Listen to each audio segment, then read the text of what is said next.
Denver Broncos are 3-0 straight up and against the spread, but they're not quite looking as dominant as you might expect a team with that profile at this point in the year. And in week 4, they're going to be at home against Minnesota, 6.5 or 7-point favorite. We're going to talk with Joe Duffy from OffshoreInsiders.com about possible betting value in this game. I'm Peter Loshak. You're watching SBR Videos. Joe Duffy. It's pretty clear that Denver is concerned, about preserving Peyton Manning's health long term this season. They're playing kind of more conservatively on offense, and now they have issues though at running back with their health. A lot of those guys are banged up.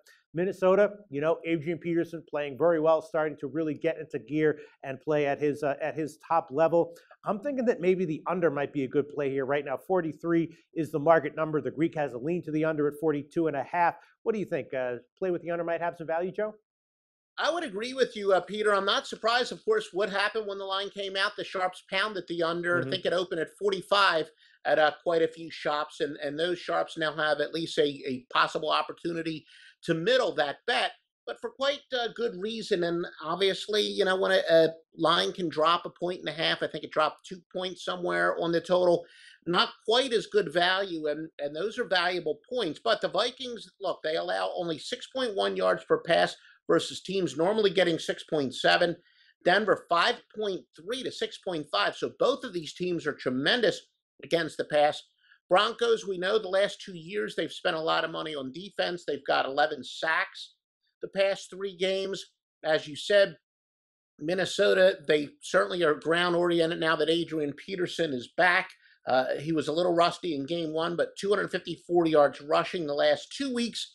And really, Teddy Bridgewater, that's kind of his strength, is to be more, I don't know if I like the term game manager, but he's a guy who hasn't been making mistakes. He's becoming more and more efficient. I like to use the term efficient a lot more because, he's still capable of making plays, but when he makes plays, they're usually not with 40-yard passes. They're keeping drives alive when, he's dead to rights on a sack and he manages to get out of it and complete a pass. So I think that's a lot more of a playmaker, but a playmaker, most people consider that somebody who's, high-powered and can throw the ball down the field. So Minnesota with a very efficient offense.